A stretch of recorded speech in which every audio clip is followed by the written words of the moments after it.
You could have stopped this war, yet you watched as we were destroyed. Why, Krishna? Why did you allow this devastation? Your clan shall perish in 36 years. Your sons will die. You dare strike me!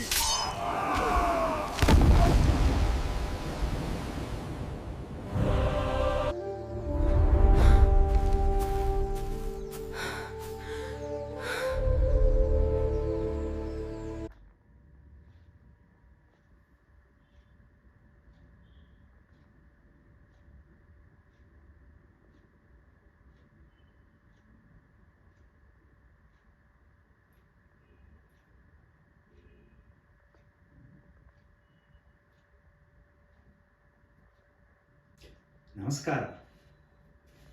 Want to know what I'm doing at this time of the night? I'm reading the Mahabharata by Vivek Debroy. I'm actually in a very interesting and an emotional part. This is the time when Dwapara Yuga end and Kali Yuga just start. Would you like to know when this happened? Come, join me in this journey.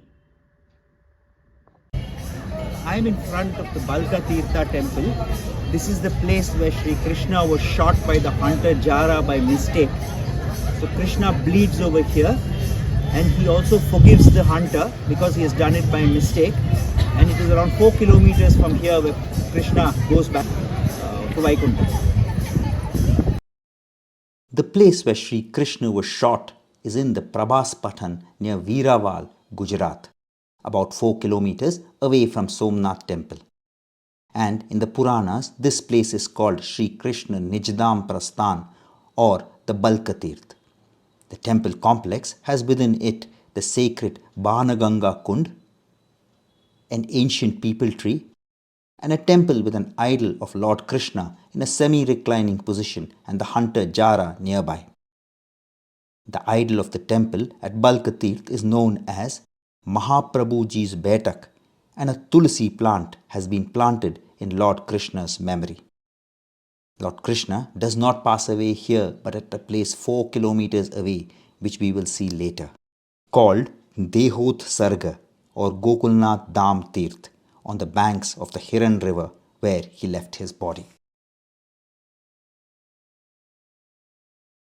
This was the time when it is said the Dwapara Yuga was about to end and Kali Yuga about to start, 36 years after the Mahabharata war. This is mentioned in the Mausala Parva of the Mahabharata. This is the time when the Yadu dynasty destroyed themselves as a result of curses and divine will, driven by the clan's own arrogance. 3 curses conveyed at the same time to end the Yadu dynasty. The first curse was that of Gandhari. Gandhari had cursed Lord Krishna following the end of the Kurukshetra war. All her 100 sons were killed in the war. She was devastated, angry, and filled with grief. When the Pandavas and Krishna went to see her after the war to console her, she turned on Krishna and blamed him for the war and its destruction. She said he could have stopped the war, but he did not and allowed her sons to die. In anger, she cursed Krishna that his Yadu dynasty would meet the same fate 36 years after the war. And he would feel the same way that she was feeling after the death of her sons. Krishna listened to the harsh words of Gandhari and quietly accepted the curse as he was aware of its divine will.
second curse that converged at the same time was the curse of some sages.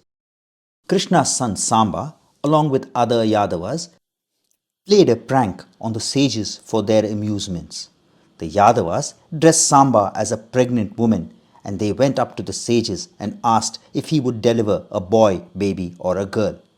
The sages saw through their prank and were enraged and cursed that Samba would give birth to an iron mace, which would lead to the destruction of the entire Yadu race. Samba goes on to deliver an iron mace.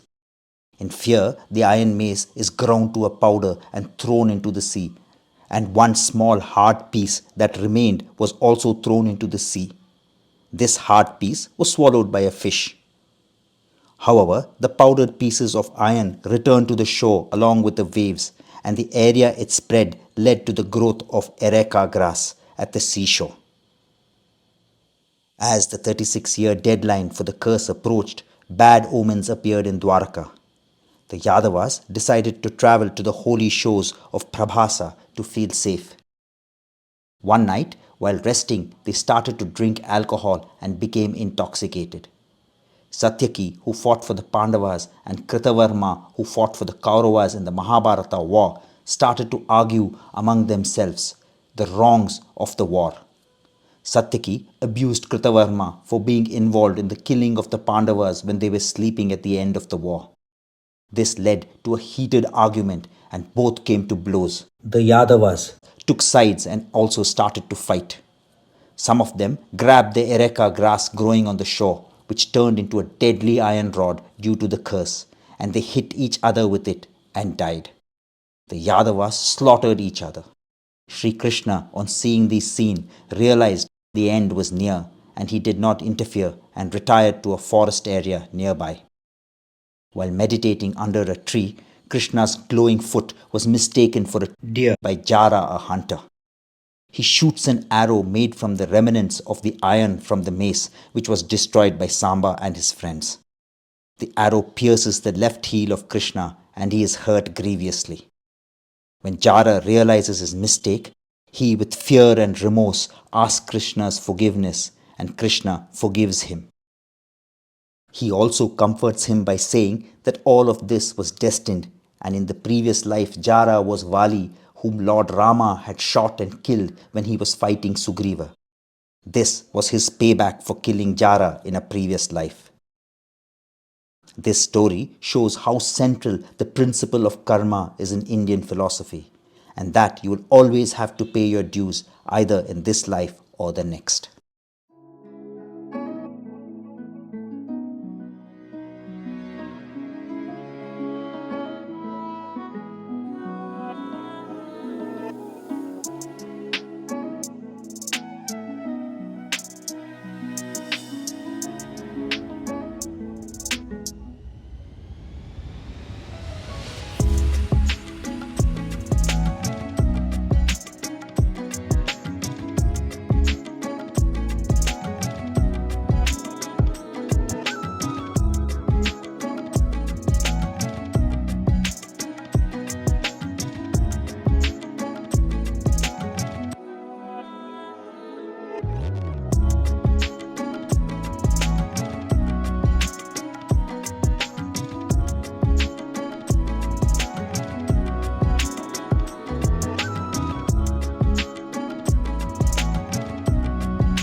Why did Gandhari curse Krishna?